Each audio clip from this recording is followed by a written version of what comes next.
Hello and welcome to Just Keep Writing, a panel for writers. All writers. To keep you writing. I'm Marshall. I'm Nick. I'm not Brent. And I'm Will. I'm so glad you did that, LP. I was waiting for that. That was Brent good. Lambert couldn't be here tonight, so I'm filling in. I'm LP Kindred. I write speculative fiction, I edit speculative fiction, and I talk mad stuff. And you're awesome, and we had you on the show before, and welcome back. Thank you for being here. Thank you. It was a lot of fun. I'm glad to be here. All right, so this is going to be a different approach to what we normally do. We are basically sitting here at Surrey and writing excuses convention, I guess is the best way to say it. And we're here to do a panel Q&A deal. So Will, you're going to guide us through some things and we'll ask for some input from the audience soon. And we'll just go from there and hope maybe we'll use this audio. If not, we're going to have a conversation either way. Here we are. Yeah, I wanted us to talk about building a writing community and building a inclusive writing community and just what our own journeys have, how it started. So I think we should, since Marshall and Nick founded the podcast, I think they would really be a great way to start off. So Marshall, talk to me about like how you found your writing community and what your journey has been. Oh, I didn't realize you were going to start with that particular question, I guess. But how I found this writing community was actually through Writing Excuses and the cruise. And that's where I met Nick. And Nick, meeting Nick was a trip. And I'll go back to that in a minute. I'll go back to that in a minute. Stop. I was a pleasure. You were a pleasure. But before that, my writing community was a little bit different. Through school and stuff like that, I did not have the best and a very supportive group. And so when I decided to do the Writing Excuses cruise, it was actually a gift from my wife. Because I was like, I really want to do this thing. It sounds awesome. I didn't know anybody. Long story short, I did meet Nick on that cruise. I met some of the other folks sitting here in our panel as well, in our audience. Let's say audience. But when I met Nick, we kind of became friends pretty quick. Everybody thought we were roommates. We've never been roommates on the cruise. To this day, that's a story we have to explain to people. My roommate was actually Eric, who was amazing. And he was actually on the last cruise. I didn't get to go on, but me and Nick got to be really close friends. And at some point during the cruise, I don't know, I'm going to pass over to Nick at some point. You said something about starting a podcast. And I don't know why you said that. I already had a podcast going that is now in hiatus. Don't roll your eyes at me. You know this happened. And then I said, it's a lot of work. It's a lot of work. It's a lot of work, is what I said. And? Yeah, you said that for months. So, and here we are. 2.5, almost 3 years later. Yeah, but you started sending me like logos and all this other stuff. I said, okay, we have to have a plan. We got to do this right. And I feel like we had good intentions when we started it. We really wanted to start. We got to really close with some folks on the cruise. We want to start a more community-based podcast for aspiring writers mostly. And then what it came down to was we needed more help than we had. And then at some point, I went to Utah. And then Will comes into the picture. Am I telling the story correctly? I think I'm telling the story correctly. You're telling the story correctly in your frame of reference, but I want to go back to Nick. I knew this was about. I don't think you answered the question correctly, Marshall. Could you Which restart? question? Which question? No, he answered it. I think as far as starting the podcast. So my question is this, though, Marshall. Yeah. You go on to Writing Excuses and you meet Nick, but I want to talk about like, how was it being the first time at this event where you didn't know anyone, you were nervous, you were scared, and what was the reception like? What was your first observations like? Can you talk about that? Observations as far as the community that was there? Correct. And just about how your feelings were about like stepping into this and what made you gravitate towards it once you were there. Everything happened fairly quickly, I feel like. We just got to know people really, really well, really fast. And all of a sudden you're sitting in the bar with people and talking about your writing. You're talking about what you want to do in the writing community and what you need, really, right? And so those conversations come up fairly organically, I feel like. But yeah, it happened all of a sudden, like 2 days later, I was walking around the boat with Gabriel and some other folks eating pizza and talking about writing. And like, it just all of a sudden was there. And that community that I feel like I never had all of a sudden was there. And I had choices of who I could spend that time with. And I think that was kind of the best part about that first cruise for me, was not only meeting amazing people like Piper, who just jumped in, but at the same time, like being able to have these conversations that I couldn't have with anybody else. Does that answer your question at all? Yes, that did. So Nick, we're going to turn it over to you. So you went to the Writing Excuses cruise, but why'd you start there? And then I want you to talk about how you felt about the reception, and then also meeting Marshall. So to start off, I think it was a year before that cruise even started. I booked as soon as I could. It was my graduation present to myself for my bachelor's. And unbeknowingly, it was a present of surviving leukemia cancer as well. So for me, it was a big stepping stone for me to branch out into what I wanted to do with my life, knowing that I've had health issues. I was moving to places, like I was 27 years old at the time, 28 years old at the time, and I just graduated college. So my life journey took a different turn at that point. I was a little bit older. So like for me, going to Writing Excuses the first time, it was the first writer's thing I've ever done. I had no expectations other than I'm going to be on a cruise ship for a week. So if the writing stuff sucks, I'm going to be on a cruise ship still, right?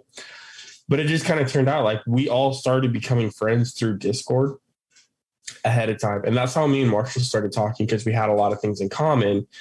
We both had flight delays and stuff like that. So it was like, hey, cool, I'll wait for you. We're both at the same airport.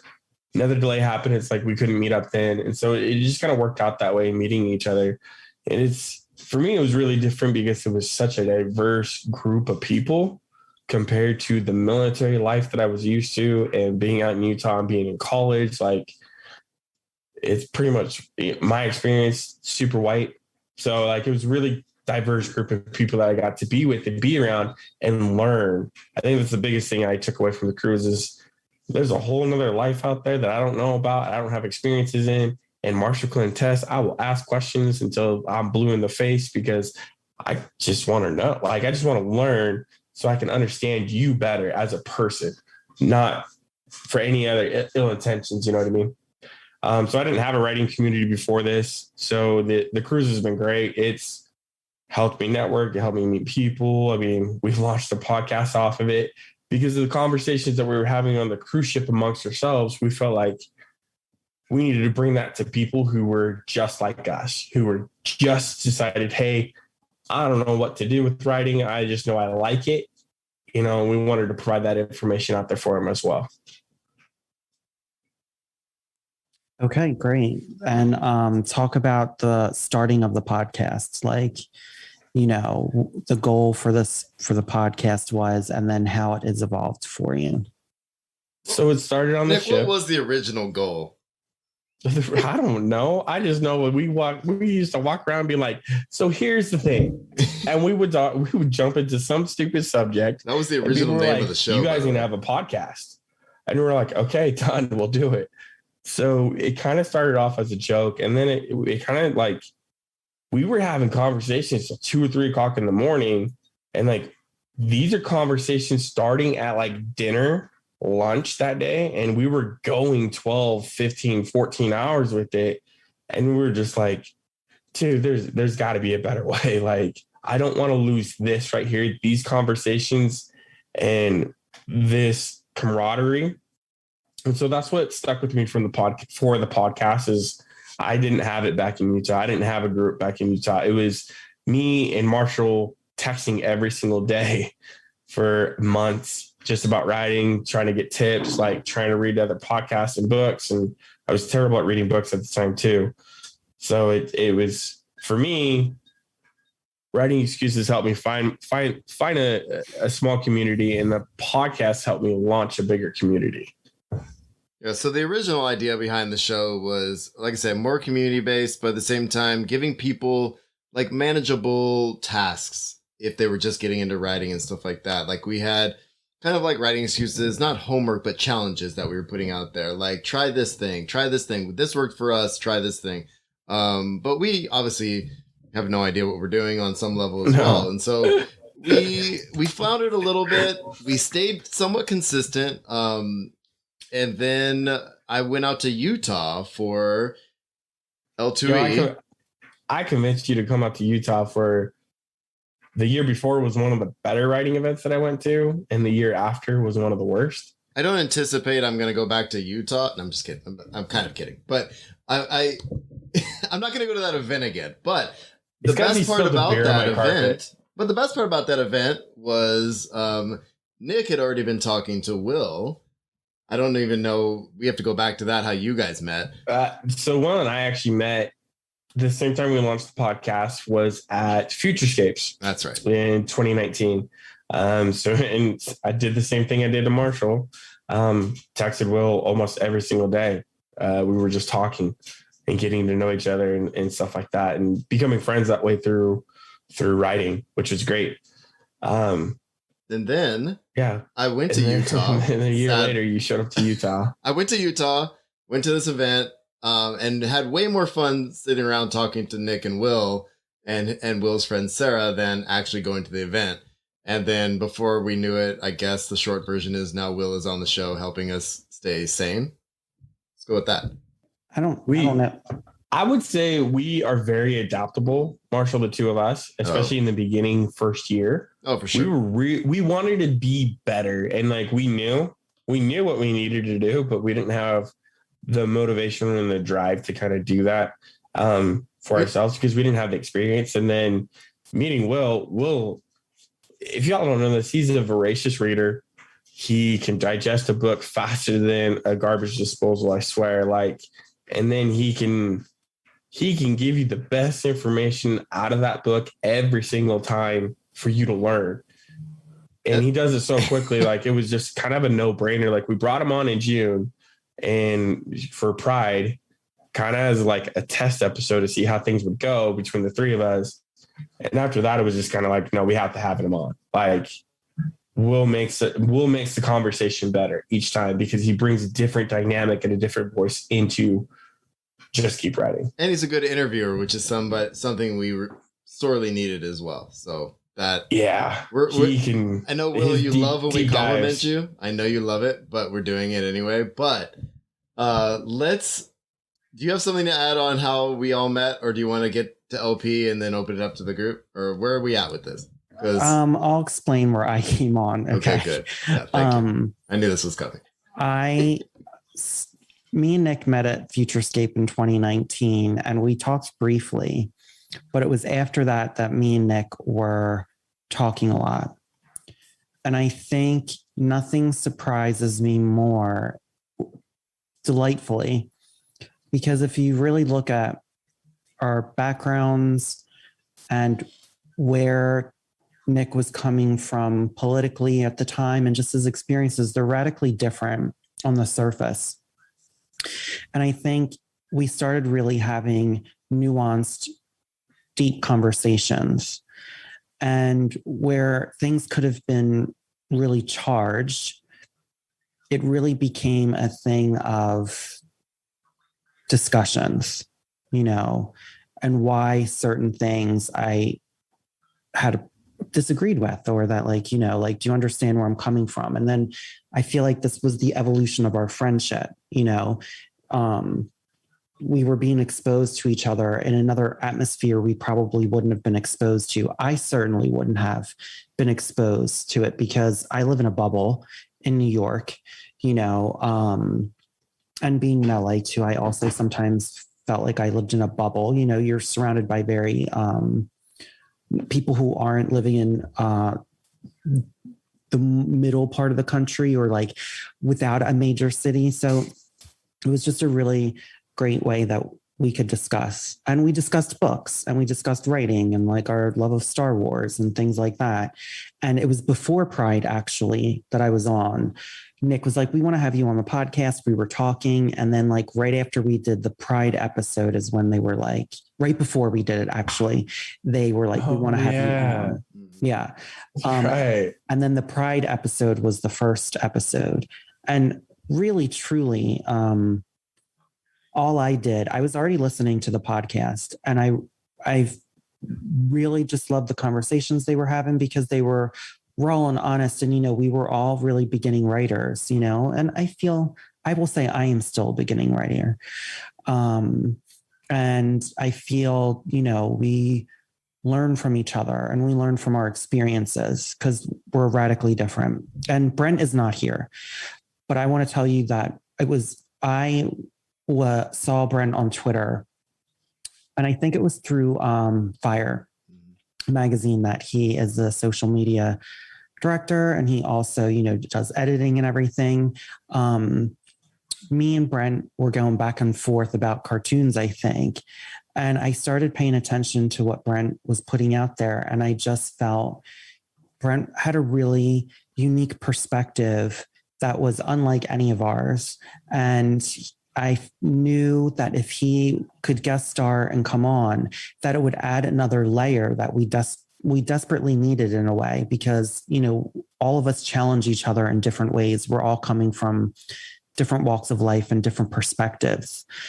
And I think that goes down to a community and the way things can be inclusive. You can't just expect inclusiveness and diversity to come at you. You have to make it an effort to really get people who sometimes you might not agree with, but you bring into the conversation, as long as those conversations are respectful and, conducive.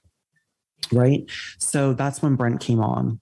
And he's not here with us because he's writing his New York Times number one bestseller novella. So Brent, we're here with you. We know it's going to hit number one. Good luck, so Brent. Everyone pre-order. We'll put a link in when we know when it's coming out. So he's here with us in spirit. LP was someone that Brent brought on the show. And I'm gonna hand the mic over to LP, and his journey is going to be different than us because we met him through Brent, and he came on to one of our episodes that will be included in the link that you should definitely all listen to. And so LP, what was your first step into building a writing community? I've been some kind of artist most of my life, so community has always been a big part of that. When I started writing, I knew that I wanted to write science fiction, and I had to find people who were writing science fiction like I was writing science fiction. And so that caused me to find Fiyah around the time the Nano was starting. I tried Nano several times, failed miserably all but one of them.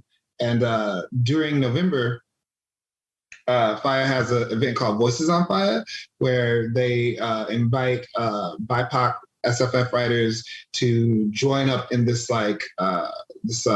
community of writing short fiction. And the person who gets the most words in their category, whether it's science fiction, fantasy, sci-fantasy, magical realism, horror, they will get a critique from one of the editors of up to 5,000 words. So I was like, oh, great.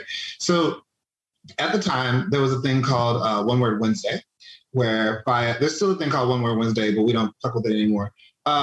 So one word, one line, words. I can do this. One line Wednesday. And so every Wednesday, the people who were doing Voices on Fiyah would post what they were writing, like their one line, and then you hashtag Voices on Fiyah, and then the account would retweet. And every time I saw something great, I would ask people if they wanted to be in a Twitter group chat. And there's a Twitter group chat that's not very active, but we're very loving, the Mothership Collective. And then I got invited to a secret place that only Black people know. And that's how me and Brent became closer. And tell everyone about some of the other writing communities that you've established, and, what you wanted, why you wanted to establish them, and what you're working on right now with them. Okay, so the Mothership Collective is a very quiet one on Twitter. Love those people. There's the secret black one that I will reference but never say out loud. And then there are enclaves all around, like taking a lot of classes. I've started writing groups from being just in classes like, hey, let's take this on the road and we'll listen to the rest of our writing lives. But I think the one that you're talking about is Voodoo Knots, which is a collective. It's a grassroots collective of Black speculative writers. And the four of us, founded by Yvette, Lisa Ndlovu, and Shingai and Jerry Kagunda, and then me and Hugh H.D. Hunter are the co-founders. And so the girls acknowledged the isolation and underrepresentation of Black people in speculative fiction and Black writers in speculative fiction. And so we wanted to create accessibility and opportunities and give craft opportunities to people and ask them to tell their stories instead of like trying to recreate the stories that we'd already seen. So Voodoo Knots every summer does we call it a workshop, but it's kind of more like a symposium because it's like, the last one was 3 days. There were 4 2-hour workshops. We've had talks from Nana Kwame Adjei-Brunia, who wrote Friday Black, Ebony Dunbar, who's the managing editor at Fiyah. We had Kayla Leitner, who is an agent at Aisha Pandey Literary, Jamar Perry, C.L. Clark, Jamar J. Perry, all debut authors this year and next. And Jerry Sojourner Campbell, who is a YouTuber who talks about Black speculative fiction solely. Just like give people some skills, give them some things to think about to help them jump off and create some new things. In those spaces, we've created community for them to talk, not just like vertical community, but also horizontally and diagonally, just like we're all in communication. And bringing people into a space to let everyone know, like, we need your work. Like, the people who make you feel like you can write something wild and spectacular and do new things, you're going to do that for someone else. And so we need your work. Oh, I forgot Tim Fielder. The author of Infinitum, author and artist of Infinitum. That man is amazing. He gave a great talk this year. That's awesome. I'm just reading some of the comments. Girl Master Ralston, that cracks me up. LP. That sounds about right. I am not a girl master. What, oh my God. Whatever. You call me what the time. What do you call me all the time? Mean? Father oh time. God, yes. You're so aggressive in your interviews. Well, literally, three people in this room have been interviewed by you for the show. Yeah, fair enough. Yeah. Also, let's be clear. Yeah. I want to come back on the show as much as possible because my goal in coming on the show is to make Will cry. Because I've seen him make several people cry. I just Has it happened yet, LP? Did it happen? Not yet. We'll get there. This is my second time on the show. It's gonna happen. LP. That's true. That's true. I forget we talk. Other than that, you thought I was really mean. Well, I'm sorry. It's okay. It's good. And I will read Piper's comment. She was not intimidated by Will. Well, you know Said what she said with her whole chest. You thought Will was delightful. Thank you, Piper. Should we let people unmute and say words too, or what? Or what do we want to do next? We can do that in a minute. Okay. I'll tell you when. Okay. Fair enough. I want to roll back for a minute. I love hearing Piper say words, which is why I said that. I want to roll back for a minute because for me, what really led me to Futurescape actually was Surrey. Because I attended Surrey in 2017 and 2018. And that's when, and I went to Surrey because I heard Mary Robinette talk about the workshop on writing excuses. And I just felt like it would be a really good time. And it was both equally welcoming and interesting, to kind of see the type of writers. And I think what they've worked really hard on is getting different types of people to talk. And I have to say, one of the best lecturers I ever saw at Surrey was Alyssa Cole. Alyssa is a romance writer primarily, but also has been doing she came out with a thriller this year. And the reason I say that was one of the best workshop talks that I've ever been to is I never really read a lot of romance. And she really talked about why romance is so important in any genre and how it can actually fuel tensions. And last year during the apocalypse, when it was starting, I really needed happiness. And so I tore through her books. So for me, Surrey led to Futurescape. Futurescape led to meeting Nick, and then it led to meeting Marshall. And Marshall and Nick introduced me to my friend, Billy, who was at Futurescape, and we started talking. And Billy is the energy behind starting my rating group called the Immortals, that are with RJ Taylor, Gabriel Salmeron. I always say your name wrong. I always want to call you. Yeah, and I should know better. It's because I'm tired. And then Josh, which I'm totally drawing a blank at Josh's last name, but he can be just Josh. Like I'm just Will.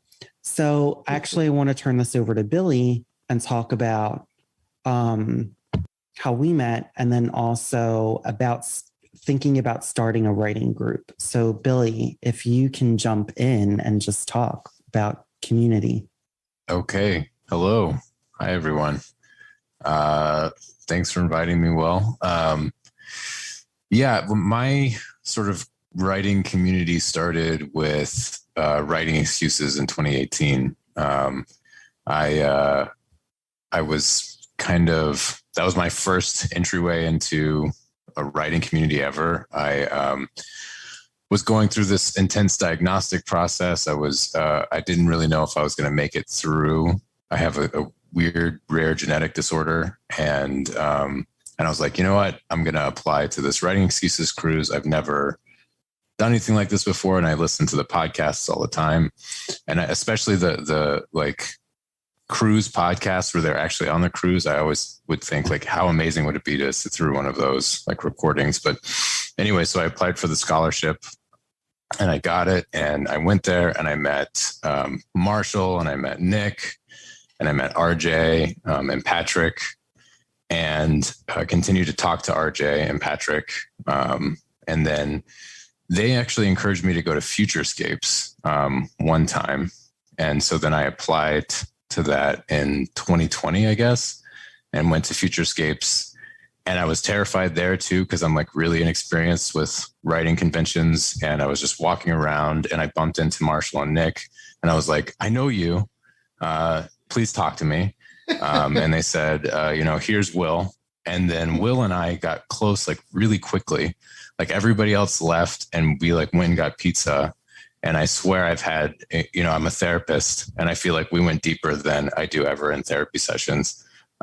We just like immediately connected and continued to talk for a long time after that. And I was coming off of a rejection, I think. And I texted Will and was just like, this is a writing rejection. I'm fast forwarding in time.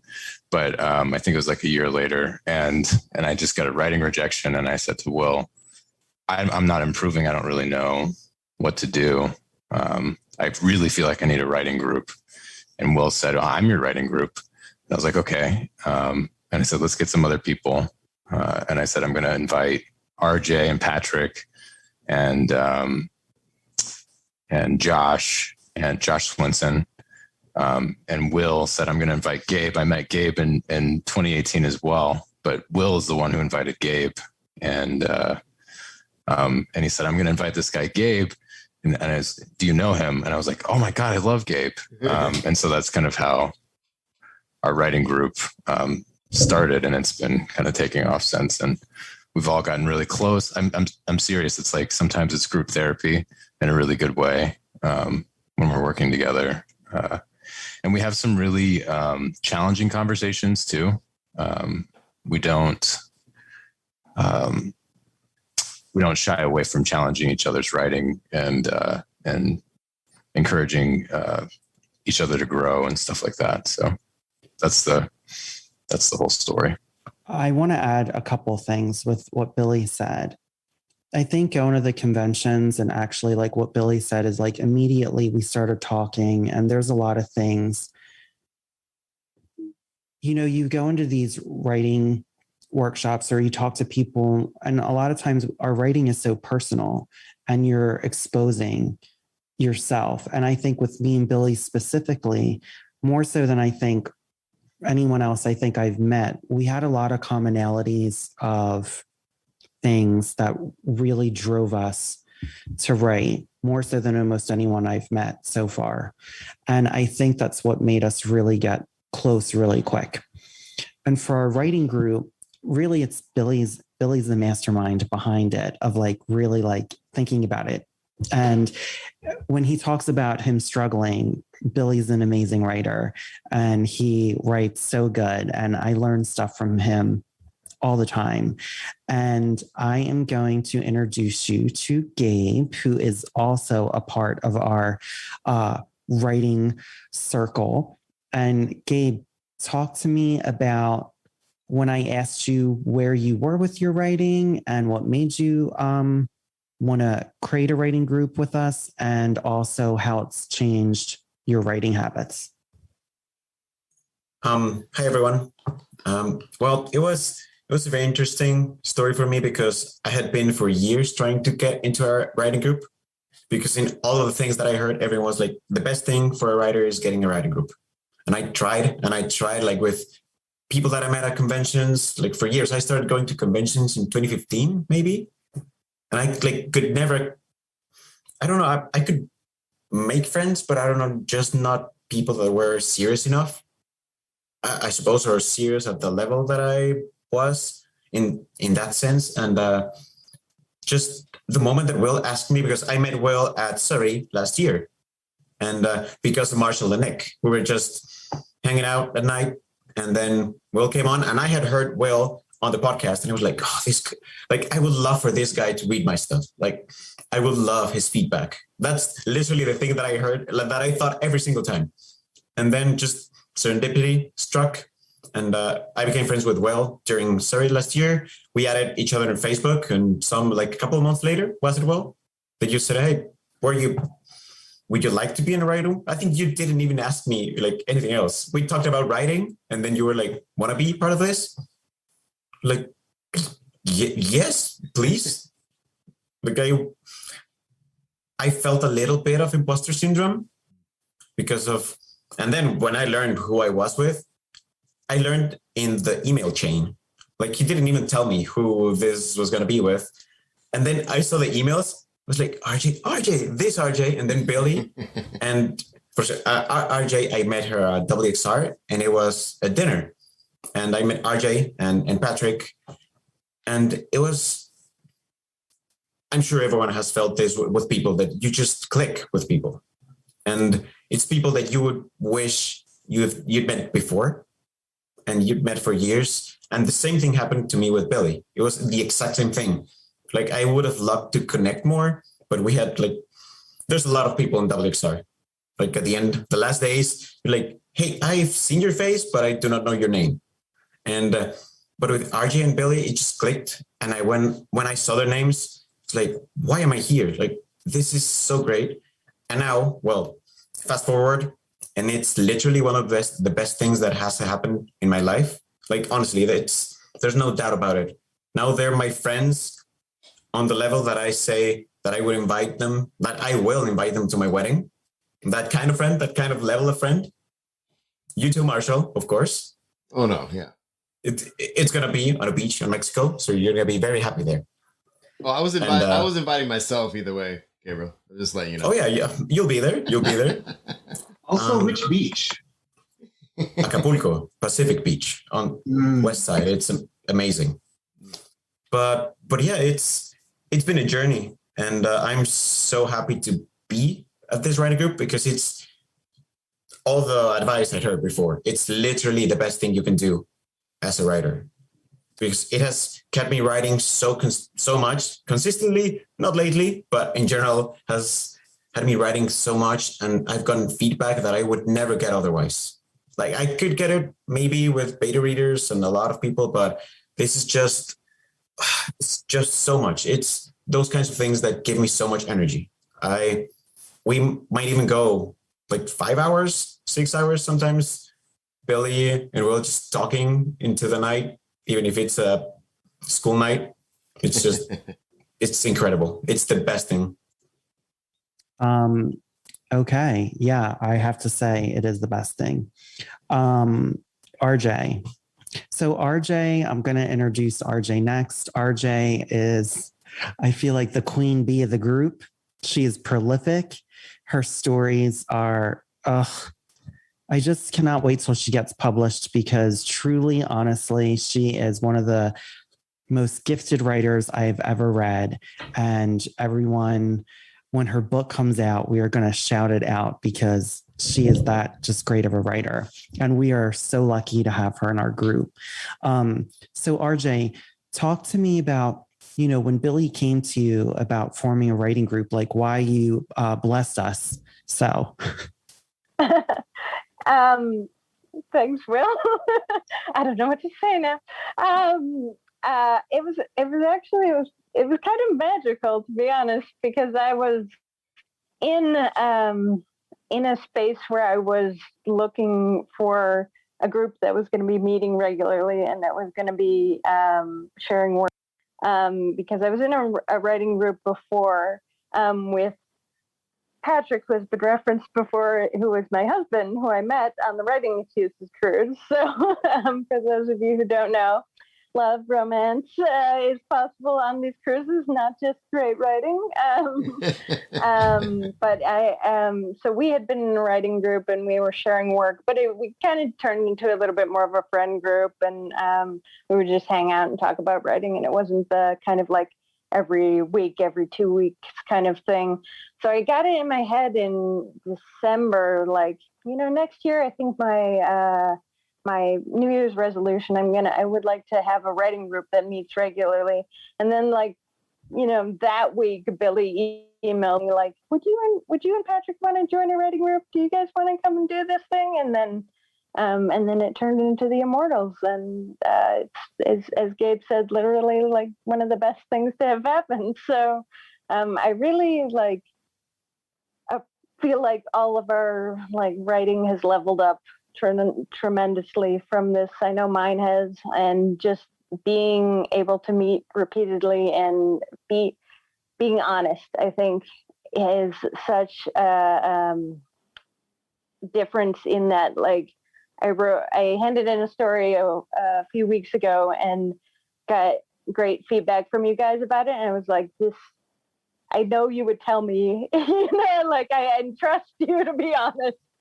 So that when I feel like I wrote something and it hit home, it really makes a difference to feel like I nailed it. So yeah, That's awesome. That's it. So just for everyone listening or in attendance, I'd say our writing group meets twice a month.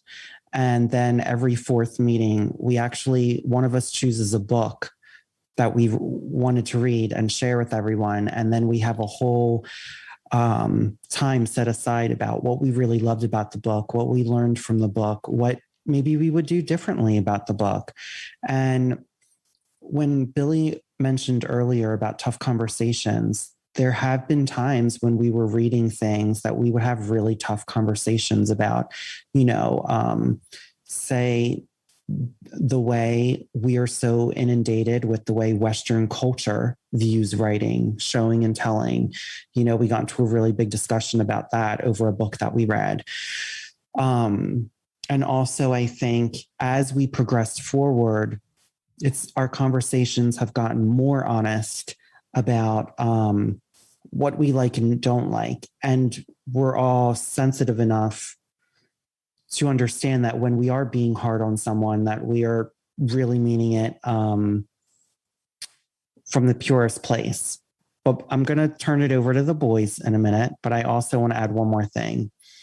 I've been struggling the past couple months with just having value as a person and as a writer. And I've really been struggling with it. So much so that I haven't been able to submit as often, because sometimes when you have experiences that make you feel devalued, it is sometimes harder to share something that is personal, or that you feel that is personal.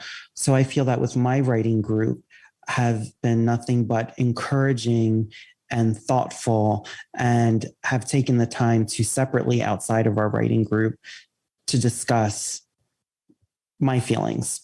And sometimes that's what you need. You need a support network that's really going to walk you through about where you're at writing and what you need for writing, and to not quit, because I think I was really close to just not writing at all.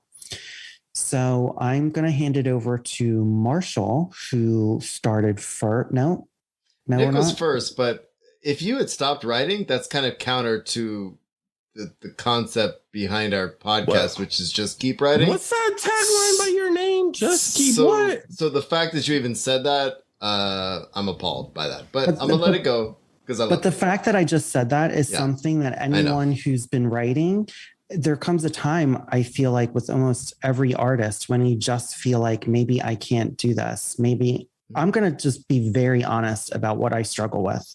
I really struggle with, can I write well? Do I have something to say? And honestly, a lot of my struggles have been about, do I have value? You know, I think sometimes when you come from broken places, and I think a lot of times all of us are broken in different ways, but for me, there's been a lot of sadness and death in my life that has really affected me. And I think it is always a thing of, can I articulate myself, and can I tell a story that has meaning that people would want to hear, or that I even want to hear? So those are the things in the past couple of months that I've been struggling with, and that how my writing group has really helped me. Well, and on that occasion, people from broken places don't have places to look for people who can relate to them, or in some cases, who've gotten out of a broken place or still in a broken place, and that isolation can be damning in a lot of ways. So, as a person from a broken place to a person from a broken place, you have to write. If not for, well, you have to write for yourself first and foremost, but you don't have, it's not possible for you to have an understanding of how writing about those experiences will help and or give permission to someone else. So write for you first, and then give it a second and let other people respond, because you don't know what butterfly effect your writing and presence will have in someone else's life. So trust that. I'm not in your writing group. Thanks. I'm not either. Go ahead. I also am 100% your friend and have been here as part of your community regardless, right? And so that's why I said what I said a second ago. I would never encourage you to stop writing, because what everybody's saying in the chat and what LP said is 100% true. We're here for each other, right? And we all met for a reason, and we're all here in this room together for a reason, right? But before I keep going on to what I was going to say earlier, I'm going to go to Nick. He was first. Okay, so I got a small sort of soapbox to kind of stand on. But first, question in the chat for what, I forget what you guys call yourselves. Well, Infinite. How can you forget the Immortals, man? The Immortals. Sorry. My group is called the Immortals. Yeah. LP dropping jokes. Yeah. Anyways, does your group write all in the same genre, or are you guys writing in different genres? I'll answer that. So we all write in science fiction and fantasy to different levels. I think so far we've submitted things that were adult, but I have a young adult novel that I wrote that I actually haven't gotten a chance to share it with my group. I wrote a memoir, and I wrote a contemporary YA novel that is actually just written in verse, which I haven't been able to share with them. So right now we've just been sharing like a lot of our science fiction and fantasy work. Well, and to add to that too, Nick and myself are actually taking classes in a master's program and having to write outside of our comfort zones. So I have written, what was the first thing, Nick? I wrote a YA mystery short story. I wrote a historical romance recently. But my wheelhouse is sci-fi fantasy, but I've been writing all kind. We're about to write a mystery, like what is hard boiled? I don't know. We don't even know what we're doing. Hard boiled noir. Yeah, like it's great fun. I think so. My little soapbox here, right? It's about writing groups. Oh, I thought you did that already. No, okay. What? I'm just kidding. Go ahead. Okay. Not every writing group's the same. Not every writing group is going to have the same goals. Not every writing group is going to be the same for you. I think kind of introducing how we got started as a podcast and a community. The community first is there to support other writers, regardless of where you're at in your journey. That's what I like about our community is the intersectionality that we have and the support that we have for each other. Our writings group is totally different than the community, though, in my opinion. That is where, do you have an accountability group? Do you have a group that you guys just like to talk about writing and review books? Or you like the Immortals and you guys are an intense, basically workshop each week, each month with each other. So kind of my soapbox there is you got to find what works for you, because not everyone's going to have the output to write 10,000 words in a week and then immediately hand it over to be critiqued. But not everyone's going to have the patience to be with a group that is an accountability group and only check in to make sure each others are completing their goals. So there's a lot that goes into that. So take a look at that. Find out what works for you on that angle. And no, Will, I'm not putting my hand down because I am important right now and I'm not letting you have that control back. So that's what I wanted to say on that one. This is so funny. I love it. I want to add something else real quick. I want to add something else real quick because I forgot to mention it. Don't put your hand up. You don't have your hand up, sir. There were three of us with our hands up. I hate to tell you. We also, in my writing group, write horror. So that is another example of things that we're writing. So it's science fiction, fantasy, and horror. My writing group is basically messaging me and being like, there's also horror. I'm sorry, I forgot everyone. So go ahead, Nick. What did you have to say? That's important. I'm done there. I just really think, writing groups are very personal. I think, like Marshall was saying with school, I cried to Marshall writing a story. Out of 30, 40 students we had, I cried writing a short. I cried writing 6 words, reading 6 words to him. And so for me, a writing group can be that personable, can be that ingrained into your everyday life and in your writing. Yeah, and I think I did the same. We were back and forth that night. We were a hot mess that week. Let's just be honest.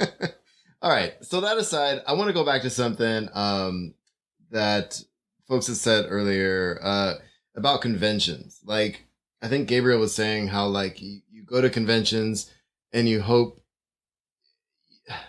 I've been to a lot of different conventions, and I'm just throwing the convention angle back out there because I've been to some geek conventions, and I've also been to writing conventions and stuff like that. And the networking part of it is always going to be there, but coming away from it with a goal like a writing group can be a lot harder. So I'm really stoked that Gabriel, you were able to do that because, I met so many people going to conventions, but you don't always come away with those lasting effects and those close-knit groups every time, right? So, conventions are really good for networking, meeting people, but at the same time, don't get discouraged, I guess, is what I want to put out there. As far as if you're not coming away with it the first couple years or whatever, coming away with what you hoped, because there's a lot of things working at the same time when you go to conventions, depending on where people are when you meet them, who you end up meeting and what they're there for can be different than what you plan on being there for too. So I just want to throw it out there. Conventions are wonderful networking things. Retreats are great, but at the same time, it can be discouraging too if you come away from it without what you plan to come away with. I don't know if that makes sense, but I just wanted to speak to what Gabriel was saying, because we've all met and had some amazing, especially RJ, some amazing results from conventions and retreats. But it doesn't always happen that way. But don't give up, because you can always meet those folks. So. I want to answer a question. It says, I'm wondering about numbers in a group. Are you a group of 8, and how does that work with word count? So for my group, the Immortals, there's 5 of us. We meet every other week. We have a maximum number of 8,000 words, up to 8,000 words that you can submit. Some of us submit way less. Some of us submit 8,000, RJ, each session. And, some people are just more prolific. It's okay. We love her. And then we critique it from there, and we go from there. But we do up to that. The way we work it is, and we've been tweaking this a little bit. Before, we were doing like 7 minutes of us giving critique back. Well, that person just listens, and then they have 10 minutes of questions and follow up. But what we've noticed is that what we're really trying to do now is that sometimes we need that person to come in after the first person has finished their critique, and instead of waiting for everyone to finish, to ask questions, to see that was what I was working on. And I think now that we've been working with each other, we also will ask specific questions. Hey, I need to know if this is working when you're reading it. And I think that is something that's really been beneficial. And I think we've also gotten to a level of comfort where we have been really direct about when things aren't working, but also giving space to maybe try this, and to give space for someone to correct it, not to give prescriptiveness to the story that we want to write. So, Marshall, to you. Well, my hand has just been up. So my role in part of this group too is keeping people within the time constraints. Father time. You knew this was happening. I was literally typing Father time in the chat, and I'm like, did I send it? And you were like, I waited patiently, and everyone has jumped back in. Oh, LP, just yell at us. Go ahead, LP. Well, that's part of the problem, Will. LP, I wanted to ask, how did folks address diversity within a writing group? Like, y'all had some diversity in your writing group. Obviously, there's a range. My writing groups have always had a range, and then I've been in different writing groups that have a range. So how do you address community? Because I know a lot of people who have been BIPOC folks in MFA programs, and when they try to write the stories of their lives, people that doesn't align with rugged individualism, and it doesn't align with a writing workshop that was meant to center straight white men. And did you know that the reason that people are silent during the Milford technique, what is it called? The Milford system, whatever the one. Yeah. That the reason they're quiet is because there aren't enough opportunities for straight white men to shut the fuck up. So that doesn't work for most of us. We have to try something different. And so I'm trying to see, what are your thoughts on inclusivity, and how do you create inclusivity in a writing group? We're going to go over. I'm sorry. Y'all waited too long to get to me. Hey, I've got questions. I've got answers actually on this one. And just on the time front, I'm saying, I was going to say, let's turn it over to questions at this point. So LP, that's a perfect question. So let's answer the question. And if other people have questions, we can do that for a little bit longer. And then we're going to call it a time, as my job is there. So there it is. Do we really have a time hack, or is the room open? If you want to turn this into something that's not just us sitting around talking, then there's a time limit. I'm going to tell you that right now. Anyway, let's move on. Answer the question. Here we go. Okay, for me, my background is I'm a straight white guy, right? I come from a very conservative family, conservative states, communities, military community, right? For me to have the writing groups that I have, it's all planned. It is all intentional. This didn't happen by accident. I didn't become friends with Marshall or Will because they just happened to be standing next to me. It was intentional that I noticed that my circle of people looked just like me, thought just like me, reacted just like me. And at some point it bothered me. So when it came to writing groups, I needed someone to give me a perspective other than my own with my writing.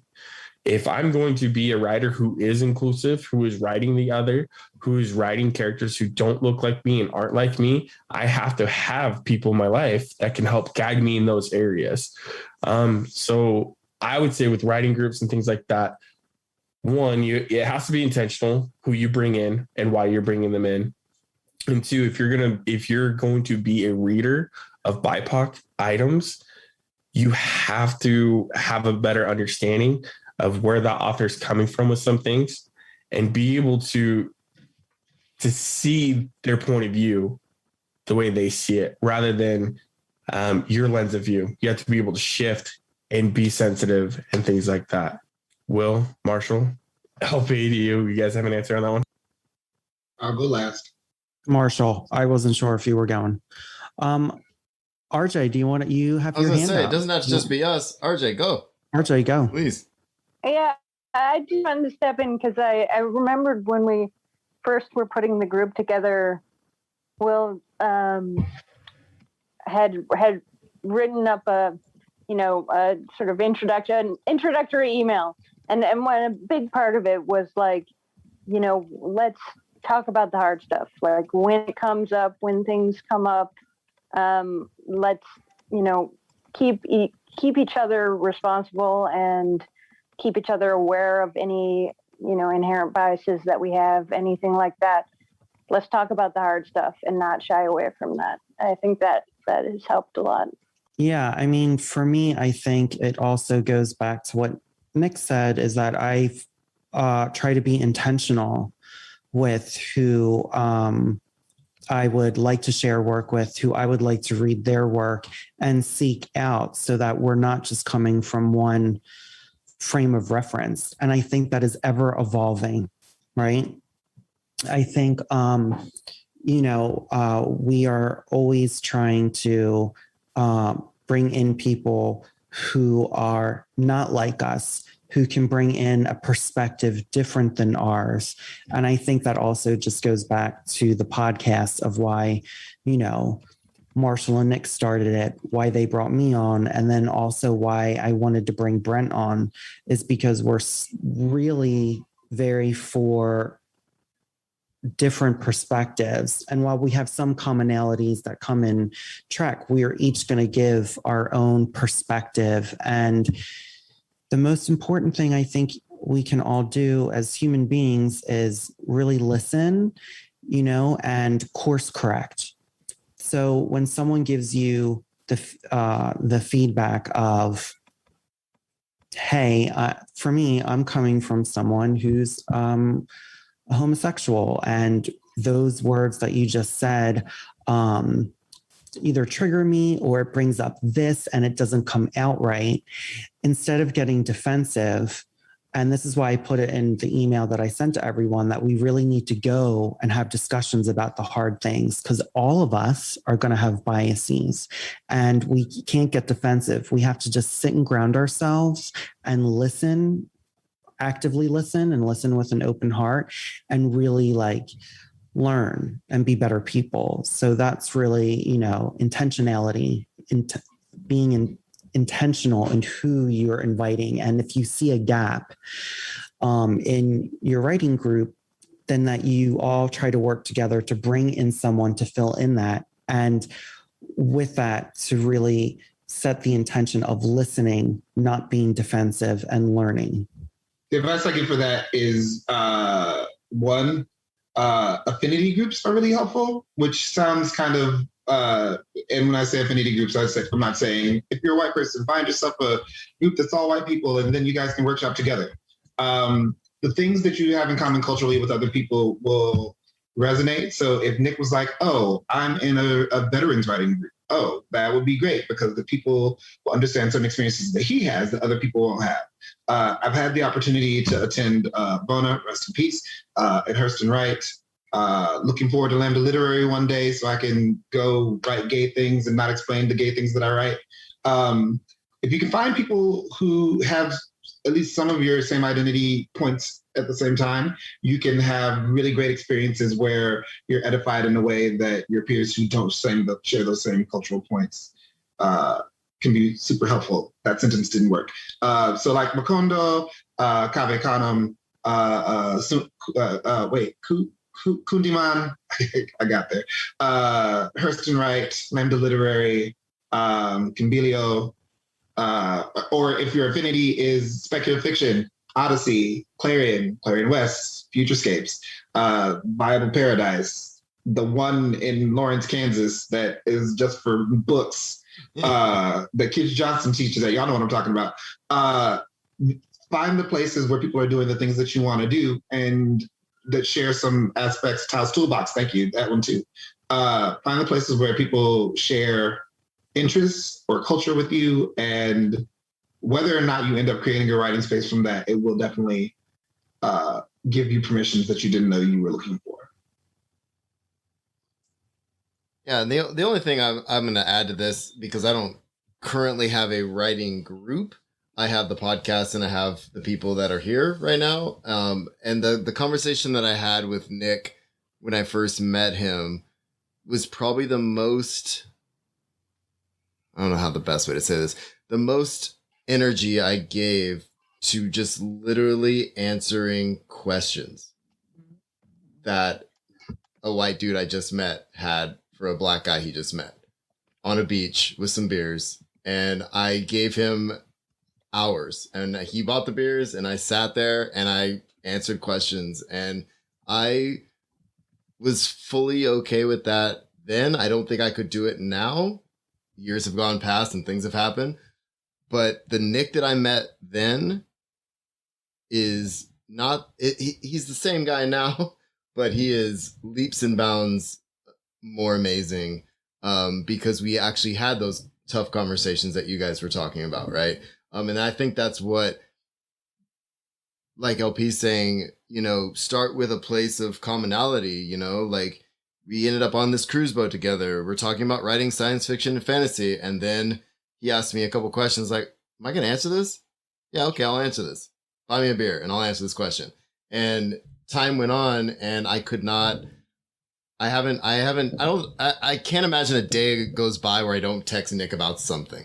So that to me is part of my life now that I don't know if I would have ever had if I would have said, no, I don't want to answer that question.